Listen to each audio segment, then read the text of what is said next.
오늘은 예수님을 만난 사람들 20번째 시간 거라사의 광인에 대해서 한번 살펴보도록 하겠습니다. 이 거라사 광인의 이야기를 우리가 이해하려면 먼저 거라사라고 하는 지역이 어떤 지역인지를 알 필요성이 있습니다. 지금 예수님 시대 때에는 이스라엘이 로마의 지배를 받고 있는데 그보다 좀 한 300년을 거슬러 올라가게 되면 이스라엘은 먼저 헬라의 지배를 받았습니다. 헬라가 로마에게 멸망을 하고 난 후에 이스라엘이 로마의 지배로 들어갔으니까 그 이전에 이스라엘은 헬라의 지배를 받았어요. 그 유명한 알렉산더 대왕이 군대를 이끌고 이스라엘 이 팔레스타인 지역까지 쳐들어와서 이스라엘을 점령하게 됐죠. 다른 것보다도 이 헬라 제국은 특징이 무엇이냐? 어떤 나라를 점령을 하게 되면 그 나라의 문화를 싹 바꿔버립니다. 바로 자기들의 헬라의 그런 문화를 다 그 나라에게 전파를 하게 되는 거예요. 그래서 모든 그런 나라들이 이 당시에, 그러니까 헬라가 알렉산더 대왕을 중심으로 지배하는 그때에 이 중근동 지역에 이 헬라 문화가, 그러니까 그리스 문화가 굉장히 급속도로 퍼져나가게 되고 건축 양식도 많이 그리스 양식으로 바뀌는 것을 볼 수가 있어요. 근데 이 헬라 제국이 얼마나 많은 그런 나라들을 다 점령을 했습니까? 근데 유독 그 가운데서 헬라 문화를 전하기가 쉽지 않은 나라가 있었는데 그 나라가 바로 이스라엘이라고 하는 나라였어요. 그 헬라 문화 중에서도 특별히 이스라엘 사람들에게 전파하기가 힘들었던 것이 무엇이냐? 헬라의 종교였죠. 그러니까 그리스의 종교를 이스라엘에게 심기가 쉽지가 않았어요. 역사적인 기록을 보게 되면 알렉산더 대왕이 예루살렘에 들어올 때에 대제사장을 위시한 모든 종교 지도자들이 흰옷을 입고 성문을 활짝 열고 이 알렉산더 대왕에게 아무런 저항도 하지 않으면서 그냥 항복을 했습니다. 순순히 항복을 했어요. 그런데 유독 이상하게 이 나라를 위해서는 나라의 그런 이 모든 문은 활짝 열었던 이 나라가 유독 헬라의 종교를 좀 들어오려고 하면, 헬라의 무슨 그 우상을 조금만 들어오려고 하면 길을 쓰고 반대를 하는 거예요. 그냥 진짜 목숨을 내걸고 아무리 두드려 패도 아무리 죽이려고 칼로 위협을 해도 절대 그 뜻을 굽히지 않고 굉장히 이 반란을 일으키는 것을 경험하게 되죠. 그래서 이것 때문에 너무나도 고심을 했던 정말로 그 이스라엘이 지긋지긋했던 헬라 제국은 이스라엘을 좀 강하게 바꾸려고 하던, 억지로 바꾸려고 하던 강경척에서 이제 유화책으로 바꾸게 됩니다. 그 유화책은 무엇이냐? 이스라엘이라고 하는 나라 주변 지역에 한 10개의 도시를 선정을 해서 그 10개의 도시를 신도시를 건설을 하는 거예요. 즉 헬라 문화가 너무나도 융성한 10개의 도시를 선정을 해서 세워서 이 이스라엘이 주변에 있는 이 10개의 그러한 도시에 영향을 받도록 합니다. 헬라 문화를 접하면은 저렇게 잘 살고 저렇게 정말로 세련되게 살 수 있구나. 헬라의 신들을 믿으니까 저렇게 좋구나라는 것들을 보여주기 위해서 10개의 도시를 세우게 되는데 그것이 바로 데가볼리라고 하는 그러한 지역이죠. 여러분들이 지도에서 보시다시피 연두색과 회색으로 되어 있는 유대와 사마리아 지역 옆에 노란색으로 지어져 있는, 표시되어 있는 곳이 데가볼리라고 하는 지역이에요. 데가볼리의 원래 이름은 데카폴리스, 올바른 이름은 데카폴리스. 데카라고 하는 말이 10을 뜻하는 헬라어이고 폴리스라는 말이 도시라는 것을 뜻하기 때문에 총 10개의 도시다라고 하는 데가볼리 지역이 저 노란색 옆에 인접해 있습니다. 이곳에 가게 되면 정말로 융성한 그 당시 그런 찬란한 문화유적들을 볼 수가 있어요. 이 데가볼리 도시는 지금 잘 발굴이 되어서 당시 찬란한 그리스 로마 문화유산들을 엿볼 수가 있고, 그 10개의 도시 중에서 하나가 무엇이냐? 바로 거라사라고 하는 도시예요. 거라사라고 하는 도시. 지금 여러분들이 보시고 있는 것이 거라사라고 하는 도시 유적지를 발굴해낸 모습입니다. 너무나도 도시 전체가 굉장히 웅장하고 잘 지어져 계획되어 있는 도시라는 것을 볼 수가 있어요. 아마 이탈리아 로마에 가시게 되면은 그 앞에 그 포로 로마노라고 하는 굉장히 큰 로마의 유적지를 볼 수가 있는데, 정말로 그거에 뒤처지지 않을 만큼 저 거라사의 그런 유적지도 너무나도 잘 되어 있고, 저게 사실상 한 20%만 발굴된 그런 모습이라고 할 수가 있어요. 그러니까는 이 나머지 발굴되지 않은 모습까지 갖추게 되면 거라사라고 하는 그런 도시가 어마어마하게 정말로 현대적이고 그 당시에 현대적이고 굉장히 잘 발달된 도시라는 것을 우리가 알 수 있다라는 것이죠. 그리고 모든 10개의 도시가 다 저런 모습을 가지고 있었습니다. 그러니까 이 거라사라고 하는 도시는 시골, 우리가 생각하는 그런 시골 도시가 아니에요. 오히려 예수님이 계셨던 가버나움 그런 도시가 진짜 시골 어촌 마을이지, 이 거라사라고 하는 그런 도시는 어마어마하게 잘 지어진 그런 현대 신도시와도 버금가는 도시라고 할 수 있습니다. 그런데 저 도시들이 가장 두드러진 특징은 무엇이냐? 뭐니 해도 이방신전이었다라는 것이죠. 거라사 유적지만에만 보더라도 여러분들이 지금 보시는 저 사진은 아르테미스 여신전입니다. 굉장히 웅장하고 저렇게 폐허인데도 불구하고 저 앞에 가게 되면 와, 어떻게 사람이 이렇게 웅장한 건물을 지을 수 있을까? 정말로 놀랄 정도의 그런 아주 화려한 신전을 자랑하고 있고, 아르테미스 여신전뿐만 아니라 헤라클레스 신전, 그 다음에 디오니소스 신전, 이렇게 3개의 큰 신전이 거라사 지역에 이렇게 자리 잡고 있었어요. 유대인들은 돼지를 굉장히 혐오합니다. 돼지는 지금 현대 이스라엘만 가도 돼지를 찾아볼 수가 없을 정도예요. 그런데 그러니까 그 당시에는 얼마나 심했겠습니까? 그래서 유대인 지역에는 돼지가 없는데, 오늘 본문에서 돼지떼가 마을 초입에 2,000마리 정도가 거하고 있는 것을 볼 수 있는데, 왜냐하면 이 이방 신전에서 주로 사용되는 제물이 돼지였거든요. 그러니까 이스라엘 성전에서 양과 소가 많이 소요가 된다면 이방 신전에서는 돼지가 굉장히 많이 소요가 됐습니다. 그렇기 때문에 이 돼지 2,000마리가 나온다라는 것은 이 거라사의 그런 이방 신이 굉장히 부흥하고 있다라는 것을 이야기해 주는 것이고, 그만큼 이 이방 신의 역사가 강한 곳이 바로 이 거라사라고 하는 그런 땅이라는 것을 우리가 살펴볼 수 있어요. 때문에 갈릴리를 두고 이 갈릴리 동편에 거라사가 있고 갈릴리 서편에 이 유대인들 가버나움이나 막달라나 이런 그런 지역들이 있음에도 있는데, 그 갈릴리 바다를 두고 이 사람들이 유대인들은 이 반대편 지역을 가기를 굉장히 꺼려합니다. 아니, 가지를 않습니다. 왜냐? 그것은 저렇게 더러운 땅이고 부정한 땅이기 때문에. 그래서 이스라엘 백성들은 그곳을 이방의 갈릴리라고 그렇게 부르면서 그 지역에 가기를 꺼려하죠. 사실 예수님이 가는 곳곳마다 성경을 보게 되면 가는 곳곳마다 사람들이 따라다녀요. 그리고 어쩔 때는 예수님이 가시기 먼저 그 전에 가가지고 좋은 자리를 선점하고 예수님을 기다리는 형국이 보이게 됩니다.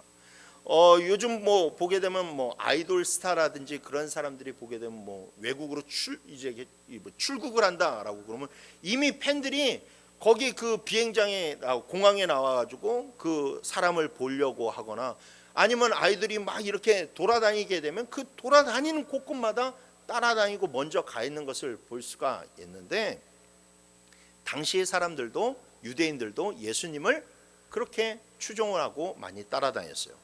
그런데 오늘 본문에 보니까 예수님이 거라사 지역에 갔을 때에는 다른 유대인들은 보이지 않고 오로지 예수님과 제자들만 있는 것을 보았을 때에 이곳이 매우 그렇게 거라사라고 하는 지역이 유대인들을 율법적으로는 매우 부정한 지역이기 때문에 유대인들이 따라오지 않는 것을 우리가 살펴볼 수 있죠.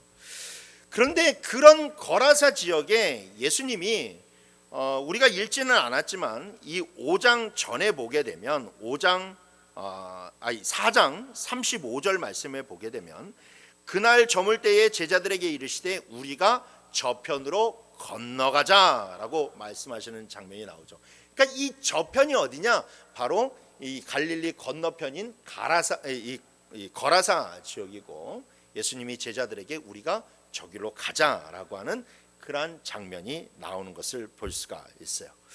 예수님이 그곳으로 가시고자 한 이유, 저편으로 가시고자 한 이유는 그곳에 예수님의 도움이 필요한 사람이 있기 때문에 그렇습니다.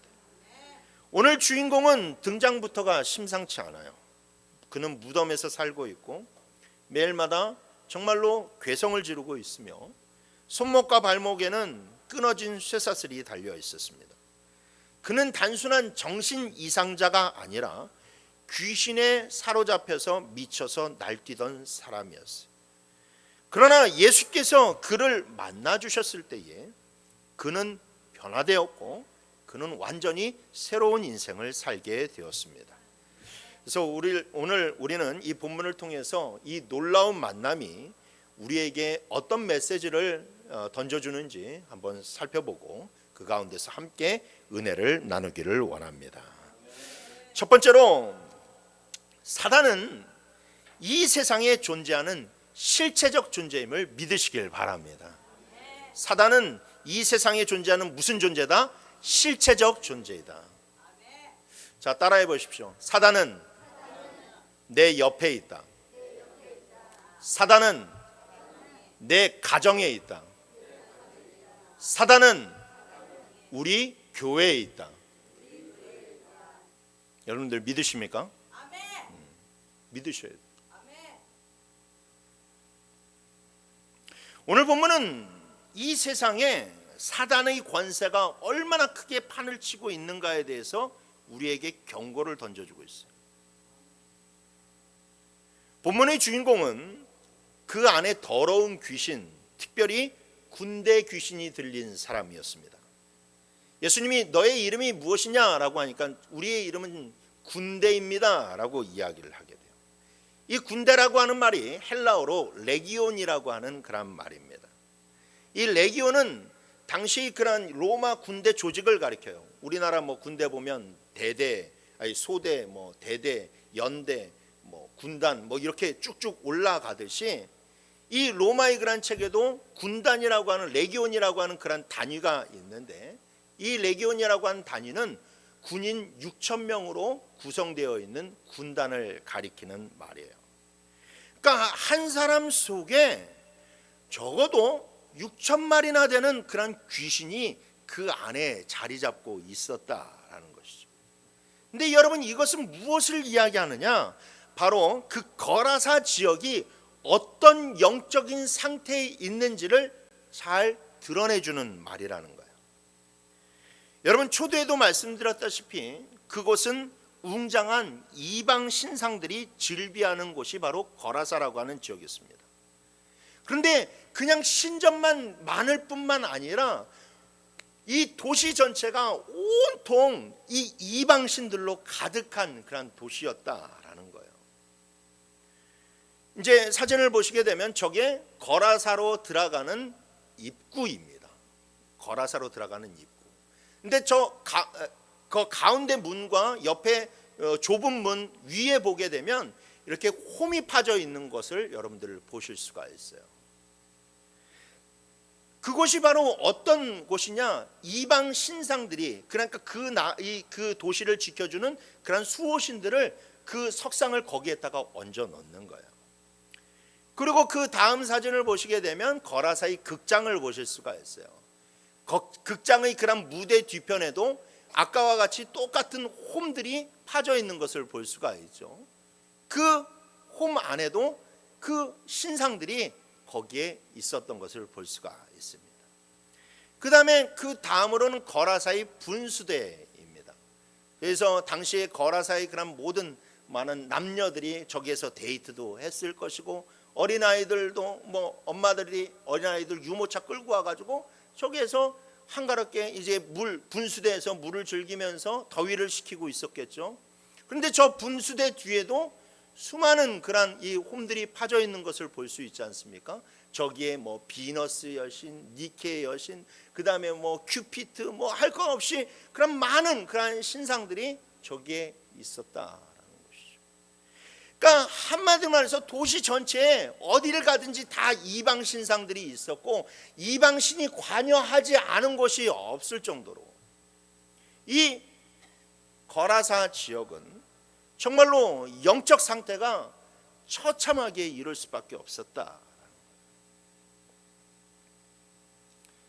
때문에 이 거라사의 그런 초입에, 마을 초입에 초입에 지금 자리 잡고 있는 이 귀신 들린 사람은 이 거라사 지역의 영적 상태가 어떤지를 그냥 여실히 상징적으로 보여주는 사람. 그 귀신이 이 사람을 괴롭히는 그런 모습을 보십시오. 오늘 본문 3절서부터 5절 말씀에 그 사람은 무덤 사이에 거처하는데 이제는 아무도 그를 쇠사슬로도 맬 수 없게 되었으니 이는 여러 번 고랑과 쇠사슬을 메었어도 쇠사슬을 끊고 고랑을 깨뜨렸음이라라. 그리하여 아무도 그를 제어할 힘이 없는지라. 밤낮 무덤 사이에서나 산에서나 늘 소리 지르며 돌로 자기 몸을 해치고 있었더라. 이 귀신은 한 사람의 삶을 송두리째 빼앗아가 버리고 말았습니다. 어디 이 사람뿐이겠습니까?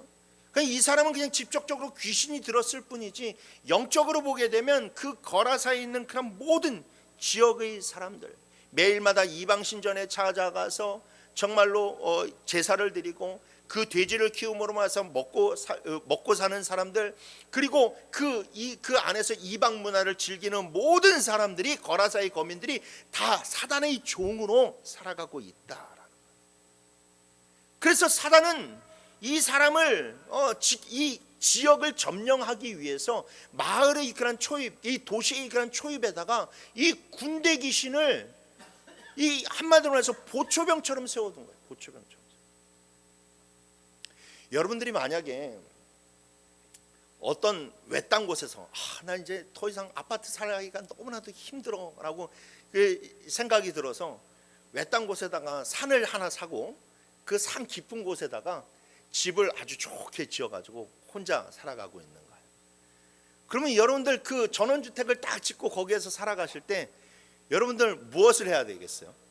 뭐 담도, 아까 일부 예배 때 여쭤보니까는 담도 높게 쌓고 그 다음에 거기에다 막 CCTV도 달고 막 하겠지만, 그러나 여러분 또 무엇을 할 것 같아요?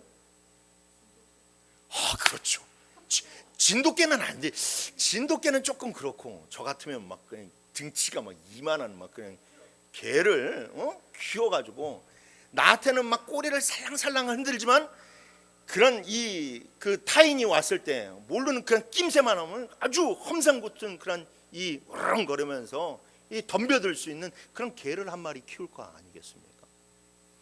그러니까 지금 이 사단이 그런 일들을 하고 있는 거예요.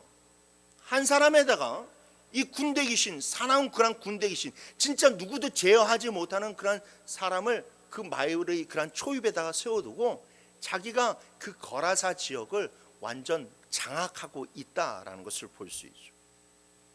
그래서 예수님이 이 거라사 지역에 오셔서 그 군대 귀신을 쫓아내려고 하셨을 때 그 귀신이 뭐라고 이야기를 하게 되냐면, 오늘 본문 10절 말씀에 보니까 자기를 그 지방에서 내보내지 마시기를 간구하였다라고 이야기하고 있잖아요.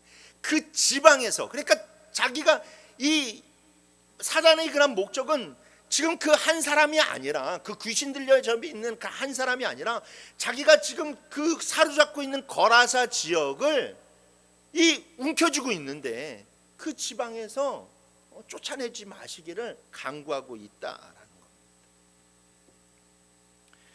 사실 사단이 지금 예수님을 오시지 못하도록 회방하는 것은 이미 그 전날서부터 시작이 되었어요. 그러니까 예수님이 제자들 보고 우리가 저편으로 가자라고 하면서 배를 타고 가셨잖아요. 배를 타고 가셨을 때 이미 사단의 방해가 시작되었습니다. 그때 어떤 일들이 있었어요? 예수님이 너무나도 피곤해가지고 저녁에 항해를 시작을 했으니까 너무나도 피곤해서 예수님이 고물에 가서 이제 잠을 청하시니까 그때 막 풍랑이 일고 막 그냥 파도가 막 배를 치고 그러니까는 제자들이 죽을 것 같아서 예수님 멱살 팍 붙잡고 예수님 지금 잠잘 때냐고, 나 우리를 지금 살려줘야 될 거 아니냐고 그 외쳤던 사건이 바로 이 거라사로 가는 그 항해 가운데 있었다라는 거예요. 그러니까 그거는 단순한 그냥 기상 현상이 아니라 바로 이 거라사 지역으로 건너오려고 하는 그 예수님을 반대하기 위한 사단의 역사였다라는 것이죠. 그 사단의 역사가 지금 계속해서 예수님에게 어떻게 저항을 하고 있는지를 우리들에게 잘 보여주고 있다는 거예요. 그래서 우리는 오늘 본문을 통해서 예수님을 거부하고 복음을 밀어내려고 하는 이 사단의 그러한 실체와 그 사단의 권세가 얼마나 어마어마한지를 우리는 발견할 수 있어야만 된다라는 겁니다. 여러분, 사단은 절대 추상적인 존재가 아니에요. 사단은 실체적인 존재입니다. 그리고 그 사단은 권세가 실로 어마어마해요. 귀신들을 종처럼 부를 수 있고 사람들을 미혹하고 그것을 넘어서서 그 지역 자체를 아예 관장할 수 있을 정도로 대단한 힘을 가지고 있는 존재가 바로 사단이라는 것이죠.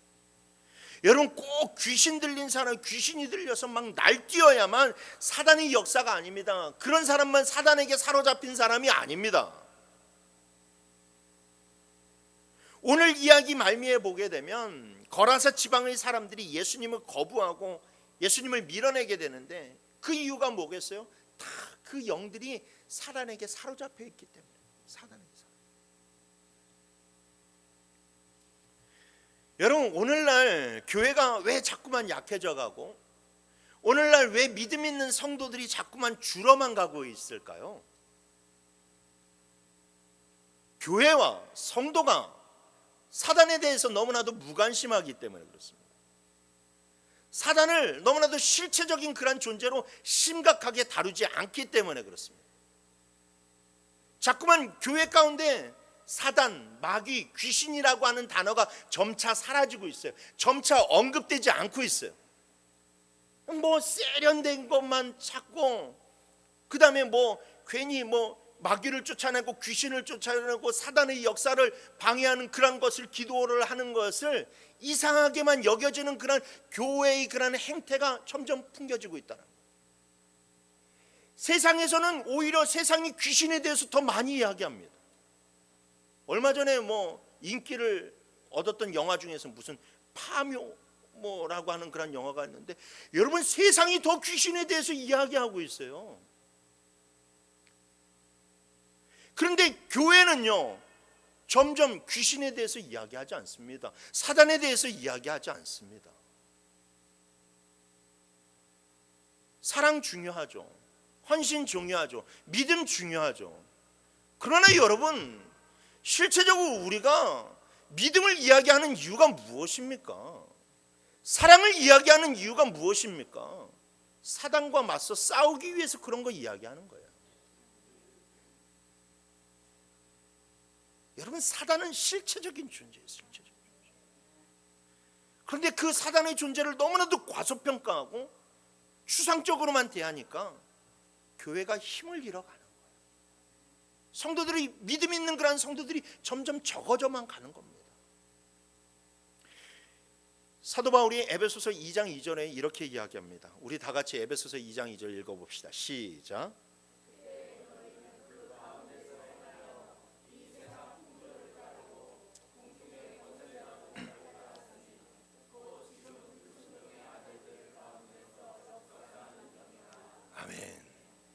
사단은 뭐라고 얘기해요? 곧 지금 불순종의 아들들 가운데서 역사하는 영이다 라고 얘기하고 있어요. 멀리 막 그냥 하늘에 있는 그런 존재가 아니라, 어떤 특정한 곳에만 있는 것이 아니라, 진짜 예수를 믿지 않는 사람들, 불순종하는 그런 성도들 가운데 역사하는 영이다라고 이야기하고 있다라는 거예요. 성령이, 여러분, 우리가 늘 성령 충만해야 된다, 정말로 성령 충만해야 된다 이야기를 하는데, 하나님은 우리 곁에 계시다고 하는데, 여러분, 사단도 마찬가지라는 거예요. 그래서 제가 아까 여러분들하고 함께 이야기한 것이, 사단이 내 옆에 있고, 사단이 내 가정에 있고, 사단이 내 교회 안에 있다는 것을 여러분, 우리는 인정할 수 있어요. 이 심각성을 우리는 놓쳐서는 안 됩니다. 여러분, 도둑놈이, 나쁜 놈이 우리 옆에 있다라고 하면 바짝 긴장하겠죠. 그런데 왜 우리들이 이렇게 태만합니까? 왜 우리가 기도하지 않습니까? 사단의 존재를 인식하지 못하기 때문에, 우리가 얼마나 사단에게 눌려서 살아가고 있다는 것을 인식하지 못했기 때문에 여러분, 그렇게 신앙생활을 하는 거예요. 여러분, 오늘 우리 백희종 집사님이 대표기도 할 때에도 내용을 이야기했지만, 이 세상이요 여러분, 너무나도 악하고 더럽고 태폐적으로 나아가고 있어요. 세상을 둘러보세요. 정말로 술과 마약과 각종 음란한 문화가 통제되지 않고 있잖아요. 통제되지 않잖아요. 이미 통제할 수 있는 그런 것을 벗어나 버렸어요. 오늘 거라사 광인에게 이 착고를 채웠지만 결국 그것을 다 끊어내고 지 마음대로 돌아다니는 것처럼, 세상의 그런 더러운 영들이 이 세상을, 지금 이 사회를 활기차게 돌아다니고 있다라는 거예요. 얼마나 흉악한 범죄와 태폐적인 그런 환경들로 우리가 둘러싸여 있습니까? 얼마나 수많은 그런 가정들이 그 사단의 역사로 말미암아서 신음하고 고통하고 있습니까? 여러분, 이게 다 사단의 역사예요. 사단의 역사. 애써 외면하려고 하지만 다 사단의 역사예요. 사단의 역사. 그래서 우리가 조금만 영적인 눈으로 바라보면, 이 시대의 사람들이 사단의 권세라고 하는 족쇄에 채워져 있다는 것을 알기 때문에 교회가 그것을 위해서 기도해야 되는데, 사단을 몰아내기 위해서 기도해야 되는데, 교회가 사단을 몰아내려고 하는 기도는 하지 않고 맨 상담이 어쨌느니 뭐가 어쨌느니라고 하면서 자꾸만 세상적으로만 접근하려고 하니까, 여러분, 어떻게 그 세상적인 접근으로 사단을 몰아낼 수 있겠습니까? 그러니까 힘을 잃어가는 거예요. 힘을 잃어.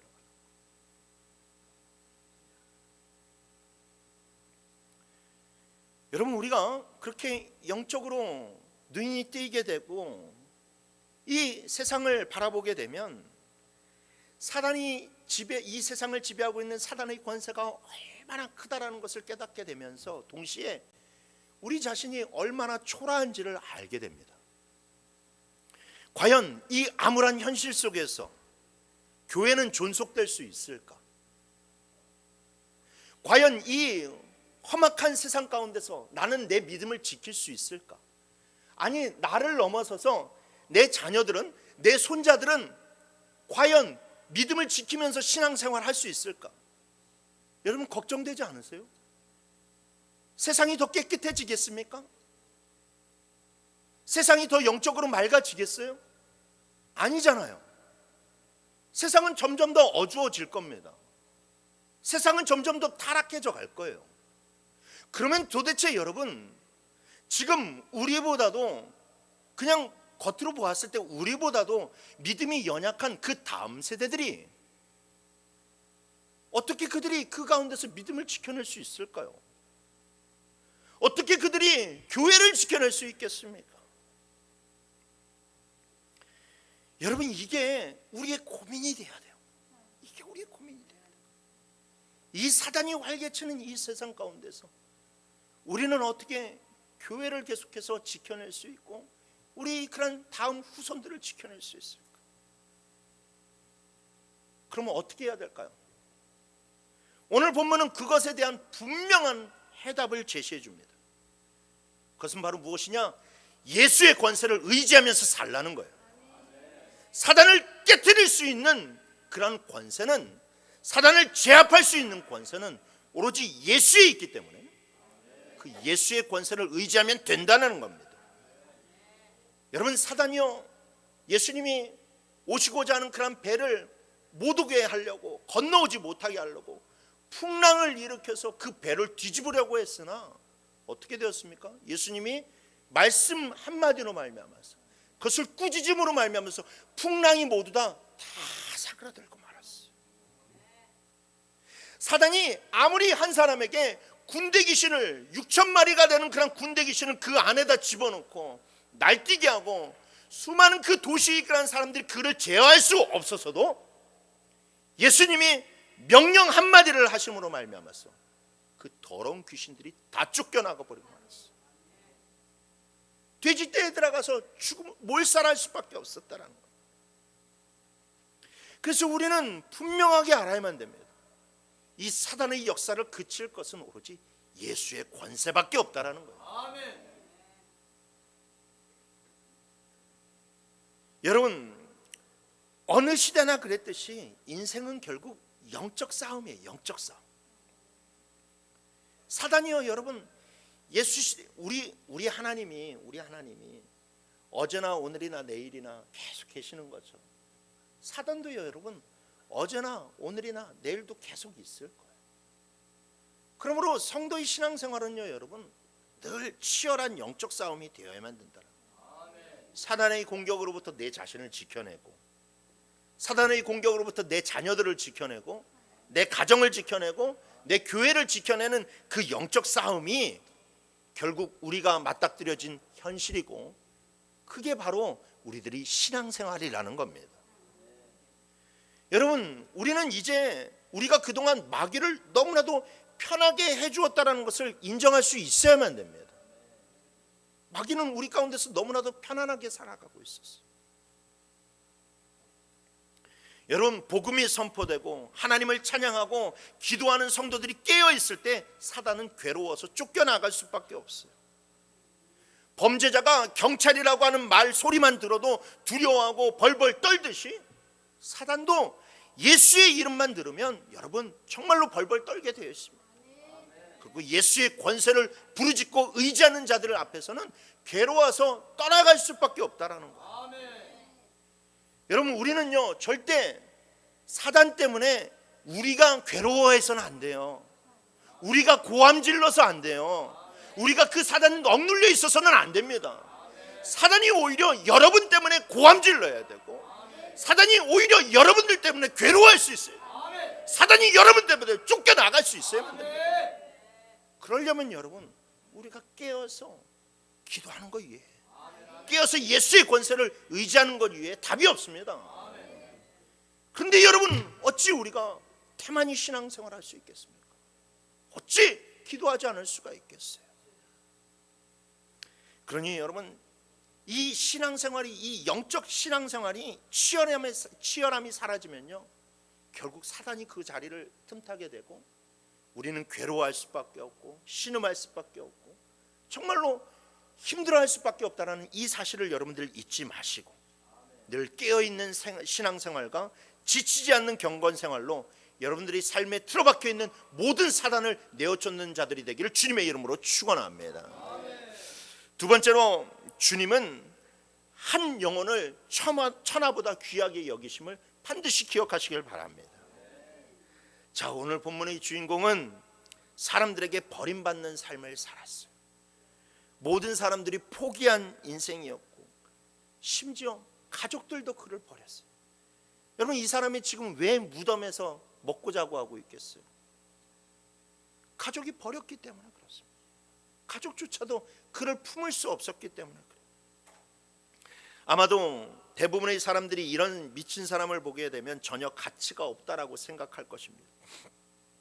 우리는 가끔 어떤 사람에 대해서 야, 저 사람은 진짜 갈 때까지 다 간 사람이야 라고 표현을 쓰면서 그 사람에 대해서 아무런 희망과 기대를 걸지 않는 경우가 많이 있어요. 하지만 여러분, 놀라운 것은 모든 사람들이, 심지어 가족까지도 이 데가볼리 광인에 대해서, 거라사의 광인에 대해서 포기하고 있을 때에 예수님은 절대 그를 포기하지 않으셨다라는 거예요.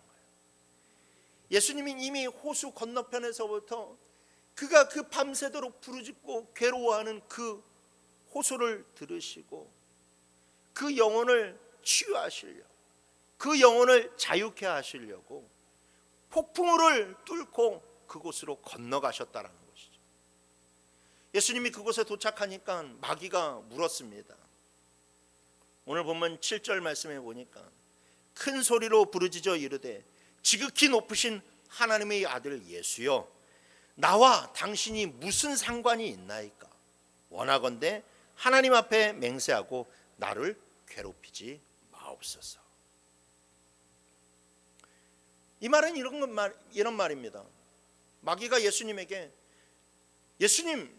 예수님같이 거룩하신 분이 나같이 더러운 마귀와 도대체 무슨 상관이 있기 때문에 이 자리에 오셨습니까? 라고 묻는 거예요. 그렇죠. 거룩하신 하나님의 아들 예수님이 마귀와 무슨 상관할 일이 있겠습니까? 그냥 마귀는 그냥 그렇게 두 사이에는 상관이 없는 거예요. 여러분들이 여러분들 가운데서 지금 어떤 흉악한 그런 범죄자랑 무슨 상관이 있겠어요? 학교에서 막 학폭을 저지르는 그런 비행 청소년들과 여러분들이 무슨 상관이 있겠어요? 그런데 갑자기 그들과 상관하는 일들이 생길 수가 있죠. 만약에 여러분들의 그런 자녀가 그런 아이들에게 괴롭힘을 당하고 있다면, 그리고 여러분들이 사랑하는 가족들이 그 흉악한 사람들에게 괴롭힘을 당하고 있다면 그때서부터는 상관할 일이 생기는 것 아니겠습니까? 그러니까 예수님은 마귀 때문에 그곳에 오신 것이 아니에요. 단순히 군대 귀신을 몰아내기 위해서 그 땅에 오신 것이 아닙니다. 그 마귀에게 신음하고 있는 그 사람, 그 군대 귀신에게 고통받고 있는 그 사람이 예수님과 상관이 있기 때문에 예수님께서 그 자리에 오셨다라는 것이죠. 그 사람이 예수님과 상관이 있기 때문에 그 모든 수고를 무릅쓰고 그곳으로 찾아오신 것입니다. 그 사람은 누구이기 때문에? 예수님의 잃어버린 한 마리의 양이었기 때문에 그렇더라. 예수님은요, 그 사람을 구원하시는데 기꺼이 돼지 2,000마리 희생도 아끼지 않으셨어요. 돼지 2,000마리가요 오늘날 가치로 따지게 되면 약 8억에서 10억 정도의 그런 가치입니다. 그런데 그 한 사람 살리겠다고, 그 한 사람 구원하겠다고 예수님이 그 엄청난 재정적인 손실을 기꺼이 마다하지 않으셨다라는 거예요. 제가 아는 어떤 권사님이 예전에 온천을 운영하셨습니다. 온천. 근데 이 온천물이 갑자기 좋다고 하는 그런 소문이 사방으로 퍼지기 시작했어요. 그러면 여러분, 그 소문이 그렇게 퍼지게 되면 어떤 일들이 벌어지느냐? 전국 각지에서 사람들이 버스를 타고 온대요. 버스를 타고. 주변에 있는 그런 사람들뿐만 아니라 막 그냥 온갖 그런 사람들이 다 몰려들기 시작을 하는 거예요. 그래서 정말로 이 권사님이 잠잘 시간이 없고 막 그냥 바빠서 어떻게 할 줄은 몰라. 그리고 당시에 막 그냥 현금들을 많이 내고 그러니까 돈을 막 그냥 자루에다가 막 담아도 자루가 부족할 정도로 돈을 어마어마하게 버셨다라고 얘기해요. 근데 한 가지, 이 권사님이 그렇게 바빠지고 돈을 많이 벌면서 어떤 일들이 벌어졌을까요? 주의를 지키지 못하는 일들이 생기게 되는 거예요. 교회 나갈 시간이 점점 없어지기 시작을 하는 거예요. 그래서 목사님과 교회 성도들 막 구역 식구들이 오면 막 오셨냐고 그러면서 막 거기 안에 있는 좋은 음식들을 주고 좋은 음료수 서비스해주고 그냥 모든 목욕도 다 공짜로 해주고 막 그렇게 좋게 잘 대접은 하는데 정작 주일에 나올 시간이 없는 거예요. 수요예배, 금요예배 이런 거는 그냥 말할 거리도 안 되고 주일에 나올 시간조차도 없는. 그래서 하나님이 어떻게 하셨을까요? 어떻게 하셨을까요? 쫄딱 망하게 하셨어요. 진짜 하루아침에 그 수십억이나 되는 그런 모든 재산과 모든 것들이 다 다른 사람의 그런 손에 넘어가게 만드셨고, 이 권사님에게는 그냥 시골로 가서 한 조그만 집 하나 이렇게 짓고 살아갈 수 있는 것만 남겨놓으셨어요. 그렇게 망하고 나니까 그제서야 그분이 교회에 나올 수가 있었어요. 예배를 드릴 수가 있었어요. 여러분, 우리는요, 이 간증을 들으면서 상황에 따라서는 하나님이 그를 치셨다라고 볼 수도 있겠지만, 오늘 본문에 비추어서 생각해 보면 그 온천은 그 권사님에게 있어서 돼지떼였다라는 거예요. 돼지떼. 하나님이 그 권사님을 얼마나 사랑하시면 수십억의 온천을 희생시켜서라도, 그것을 버려서라도 그분을 온전한 신앙의 사람으로 세우기를 원하셨다는 것이죠. 저는 그래서 이 말씀을 준비하면서 그때의 권사님을 그때의 권사님의 간증을 다시금 떠올려 보니까, 하나님에게 있어서는 그 권사님의 가치는 진짜 수십억과도 맞바꿀 수 없는 가치였다라는 것을 알게 되었어요. 이처럼 여러분, 성도 한 사람 한 사람의 가치는 하나님 앞에서 무한대입니다. 여기에 있는 여러분들 한 사람 한 사람은 하나님 앞에서 도무지 세상의 그런 억만금으로도 바꿀 수 없는 놀라운 가치의 사람임을 여러분들 믿으시길 바랍니다. 여러분, 이것을 아셔야만 돼요. 그래서 예수님이 여러분들을 찾아오셨고 그 놀라운 사랑이 있었기 때문에 우리가 지금 이 자리에 앉아 있는 거예요. 이 사실에 감사할 수 있어야 돼요. 여러분, 주님이 우리를 찾아오시지 않으셨다면 여러분들은 우리들의 그런 삶이 어떻게 됐어요? 제가 가끔 농담 20%, 진담 80%로 얘가 말씀을 드리잖아요. 제가 예수 만나서 목사 되지 않았으면 어떻게 살아겠겠냐? 더러운 인생으로 살아갔을 거예요. 저는 확실합니다. 전 예수 믿지 않았으면 진짜 더럽게 살아갔을 거예요. 음란하게 살아갔을 거예요. 악하게 살아갔을 거예요. 근데 저만 그렇습니까? 아니에요. 여러분도 그래요.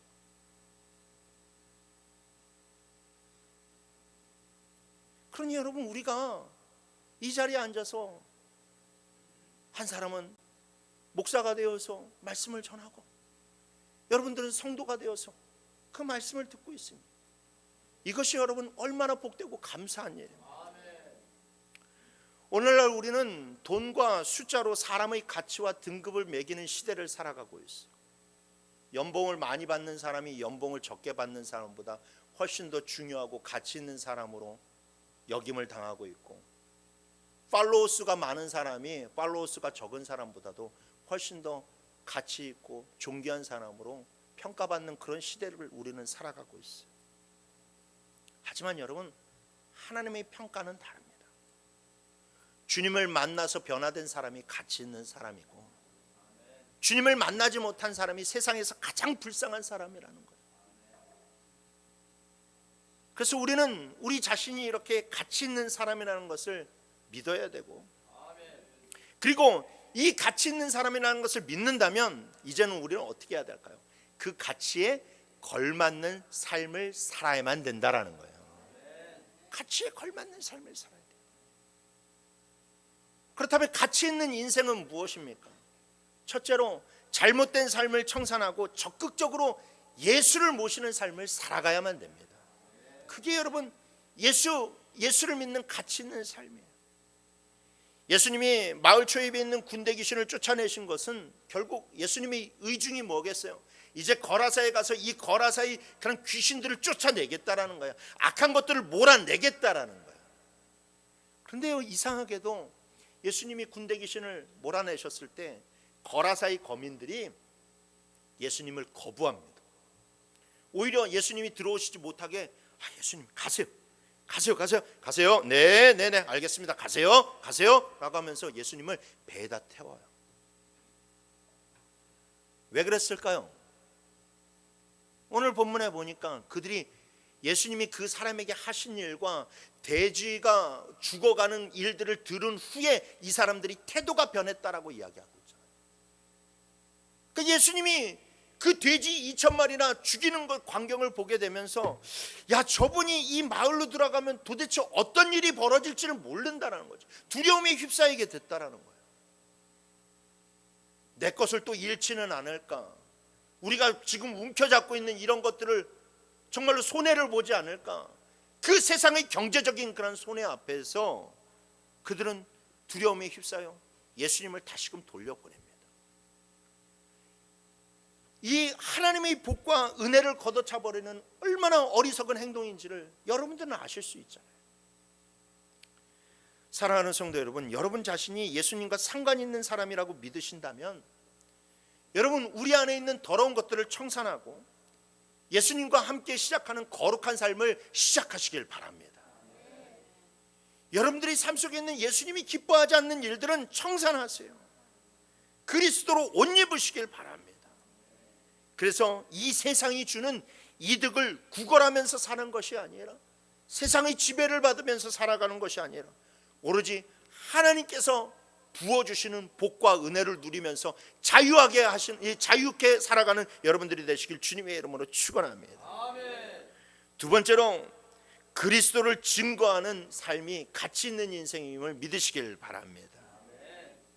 비록 거라사 사람들이 예수님을 거부했으나 예수님은 그들을 포기하지 않으셨어요.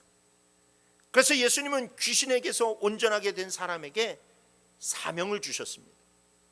오늘 19절 말씀에 그에게 이르시되 집으로 돌아가 주께서 내게 어떻게 큰 일을 행하사 너를 불쌍히 여기신 것을 내 가족에게 알려라 라고 이야기를 합니다. 여러분, 우리가 군인, 경찰, 소방관 같은 분들을 존경심을 표합니다. 모든 그런 국민들이 그분들을 향하여서 존경심을 표할 것입니다. 우리가 그분들에게 존경심을 표하는 이유는 그분들이 나라와 국민들을 살리기 위해서, 지키기 위해서 자기 몸을 헌신하기 때문에 그래요. 여러분, 마찬가지로 성도가 하나님 앞에서 가치 있는 인생으로 평가되는 것은 성도가 다른 죽어가는 영혼들을 살리는 사명을 가지고 있는 사람들이기 때문에 그래요. 죽어가는 영혼들을 살리는 일을 하기 때문에 그 인생을 가치 있는 인생이라고 평가하는 거예요. 천군 천사도 흠모하는 이유가 그거이기 때문에 그렇다는 거예요. 그래서 여러분, 우리에게 그 영혼을 구원하고 영혼을 살릴 사명이 있다는 것을 우리는 깨달아 알아야만 됩니다. 그래서 우리 주변에 있는 영혼들을 살리기 위해서 우리가 열심히 노력을 해야 되고, 우리 교회로 새로 들어오는 한 영혼이라도 여러분 귀하게 여길 수 있어야 돼요. 이 영혼을 귀하게 여기는 마음이 우리 안에 사라지면요, 여러분, 우리는 정말로 예수 헛믿고 있는 겁니다. 그래서 여러분, 우리는 이 영혼의 그런 가치를 생각하고 그 사명을 들고 일어서면요, 주님이 우리에게 힘 주십니다. 아멘. 주님이 능력 주십니다. 아멘. 여러분, 예수님이 배 타고 간다고 인해서 모든 것이 다 끝난 줄 알았죠? 아니에요. 예수님이 이 한 사람 고쳐서 이 한 사람 거기에다 놨더니 뭐라고 이야기합니까?